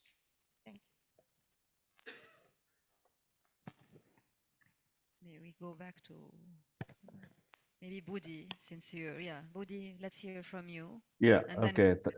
panel here. Joachim. Yeah, thank you. Thank you for the question. So, first, I would like to shortly reply the first question actually about representation. So representation is always problematic in order to select to invite which stakeholder that should be included in the discussion. But I would like to share the experience at the local level. So I come from a city with only 1.8 million inhabitants. I think the keyword here it's not categorical. So what you should do in these small circumstances is I would say that there are at least two things. One is track record of the person involved. Second one is trust. So those who organize the stakeholders forum has to be having these two characteristics. One is the track record, the enough track record in dealing with the community, and also gaining the trust from all of the stakeholders. And of course, it's not an easy process, but it's belong to a kind of a very long-term engagement between groups. So actually, my story started from a project called SHIFT, a sustainable, healthy, inclusive food system transformation initiated by UNEP, and I think funded by Norwegian NORAD. And for my city was chosen, it's happened that instead of the inviting kind of in a bidding for having a consultant to do that, actually the national planning board, national planning agency, one of the top officers at that national planning agency appointed my department, knowing that we have a reasonable track record in dealing with the farmers, dealing with the local governments, and I'm happen to be one of the advisory board members for the city development, representing the university. So I think that the idea for appointing me to lead the process is because of, I think, the track record as well as the trust by all members. So in addition to my job as a faculty member, I'm working for helping the local government, but also I'm working with several NGOs related to the environmental issues as well as agricultural issues. So the keyword is trust. And just for the professor from Egypt, I would like to say that our setting is really urban farming setting. So we are not dealing with the farmers in the rural area, but we're dealing with the farmers in urban area, which is more complicated because there are so many. There's a big temptation for them to sell the land because the land price is reasonably high, and in order to maintain the agricultural activities is something that we need to convince everyone. That's why we come up with the open and transparent dialogue that the city need to have the capacity to produce food, because the city is actually the largest city in Indonesia, but we have only 1.8 million people, meaning that we still have plenty of land for doing agriculture, including rice field with the heavy irrigation infrastructures needed. So what we need to do is to convince not only the government, but also the farmers that the city should not be go to direction of skyscrapers kind of metropolitan, but metropolitan which have the ability to provide our own food. So the food now become a common vision. So the process of multi-stakeholders dialogue is just try to come up with a common vision owned by all these representation from the NGOs, the farmers, the local government, the academician. And I have to say, I have a track record in environmental advocacy for many years. And I have to admit that when it comes to food, it is easier to come to a conclusion rather than to have a kind of everlasting debate. When it comes to food security, food sovereignty, it seems to me the issue is getting easier because it's really a common issue. Everyone consume food. Everyone would like to see food. So I don't have any serious challenge because it seems that it's quite easy to unify their vision. And I think because of the issue, not because of me as a facilitator or because of the projects, but it's more on the issue of food.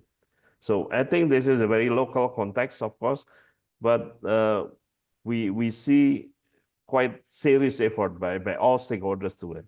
So now the challenge is not, actually the challenge is not the agreement, but the challenge is whether we can really conserve the agricultural land. That's one thing, not being converted to real estate or to other purposes. The second one is how to give farmers a fair share in this supply chain. That's why we come up with the idea of short food supply chain.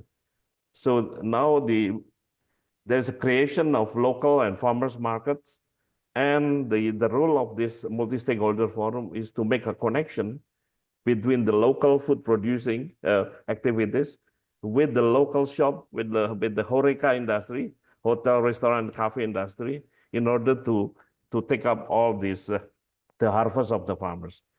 By doing that, we hope that the farmers will have a better share, better return, rather than working through the middlemen and longer supply chains. I think that's for now. Yeah. Thank you, Budi. Let's have Joachim, and then Aya, you want 30 seconds, and then Lamin. And Qasim, if you're still with us, you can also jump in. Go ahead, Joachim. Well, yes, thank you. Try to be quick. Your question on the point on the role of unions when talking about broader problems, not only job related or job maintainment. I think this is quite a point, because representativeness is not the only condition for success in social dialogue, but also the capacity to talk about certain issues. So I can say from my perspective and experience, we had to set up an entire program for capacity building for negotiators in social bargaining related to environmental issues. But you have to translate, that's right, environmental issues into labor issues beyond jobs.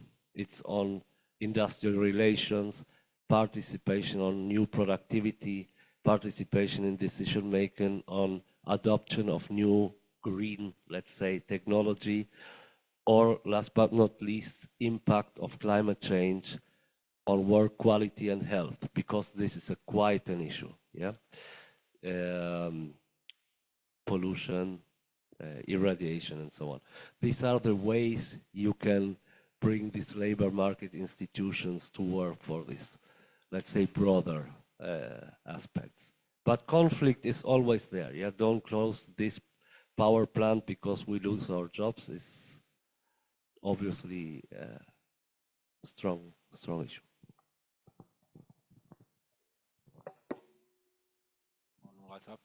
Je pense, oui, peut-être pour comprendre, on est passé, parce que le plan Sénégal, c'était pour une vision 2035, et c'était le gouvernement qui a perdu les élections passées qui l'avait fait. Il y a un nouveau gouvernement qui est venu, qui a maintenant lancé une vision 2050. Mais l'outil qui était le bureau opérationnelle de suivi, elle reste, après un an, ils se sont rendus compte que c'est utile. On vient même de nommer la semaine dernière un ministre pour faire les mêmes fonctions auprès du président de la République. Mais pour le background, c'est quelque chose, pas d'une invention sénégalaise. C'est d'abord dans les trucs, on dit c'est Tony Blair qui était le premier à mettre un peu management unit pour pouvoir regarder les progrès de son gouvernement. C'est très connu et c'est quelque chose qui est souvent utilisé en Malaisie aussi pendant la phase d'accélération. Ils avaient utilisé le même type d'outils, que ce soit Malaisie, Singapour. Aujourd'hui, nous savons que, je sais que le collègue qui était le DG du management unit du temps de l'ancien régime, et aujourd'hui, au niveau du Congo, comme conseiller, c'est le PNUD qui l'a recruté pour accompagner à mettre en place. Il y a à peu près 20 delivery units aujourd'hui en Afrique qui opèrent et qui sont dans ce domaine. Donc, c'est réplicable, mais chaque pays a sa spécificité. Après, le problème qu'on a, c'est la continuité quand il y a les changements de régime sur ces types d'instruments dans nos pays. Mais sinon, c'est quelque chose qui a marché, c'est testé dans le monde. Et c'est important d'avoir quelqu'un qui est un peu neutre, qui n'est pas dans l'exécution, qui fait l'observation et qui fait l'alerte et qui regarde est-ce qu'on va dans les résultats. Si j'ai pu vous parler aussi précis sur les questions d'impact de projet, c'est parce qu'on a produit beaucoup de données ces 10 dernières années sur le Sénégal via cet instrument.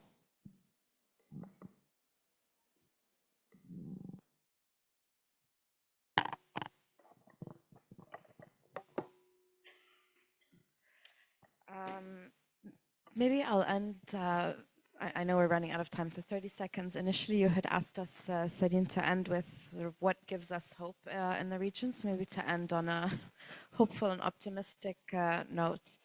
To say that as, you know, working for grant-making organizations, I'm constantly in touch with young people, particularly from the region, who are developing new ideas and who are trying to come up with new ways to address the issues that we've all been talking about.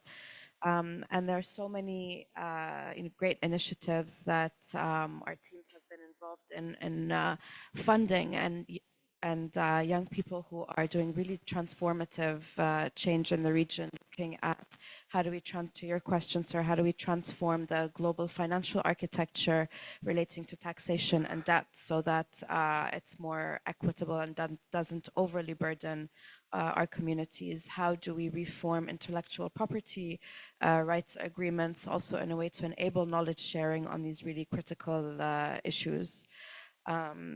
So yeah, just to say, I do have a lot of hope in the youth of our region who really are tackling these really difficult questions in very challenging contexts and trying to find solutions that fit our context and our realities, and not importing solutions from the global north that often are just very different from our lived realities. Thank you. Thank you, Aya. 30 seconds as well for you, Joaquin. And then Budi, forward-looking, what are the potential scenarios for a just transition? And then we can close the panel and go for a break. Okay. And there are some very strong unionists as well, farmer unionists from Tunisia, so you should connect. Nice to hear that. Yes, just not to repeat anything, I would just say one of the strongest issues I think for the future is to start thinking from and on ourselves. So what are the role of middle income countries when it comes to define on how to avoid more debt for tackling these problems, but getting to, yes, I'm talking about swaps, I'm talking about R&D together with other regions who are very strong. We're working with China very strongly on a just transition observatory. For example, try to have these alliances among us stronger. This is what I think will make us succeed. Thank you. Oh yeah. What I would like to see is that many cities in Southeast Asia and other parts of the world should starting to care of their own food. So one of the good example is Singapore, for example. Singapore has a program 30 by 30. So by 2030, this city state would like to produce 30% of their food. And I think many cities around the world has in a better capacity, in better position than Singapore in terms of resources. So I think that's a good way to have the so-called food sovereignty by the local community, but without sacrificing the farmers. That's the keyword. Thank you. Okay. Thank you so much. I think this was a very rich panel, so the panelists do deserve a big round of applause.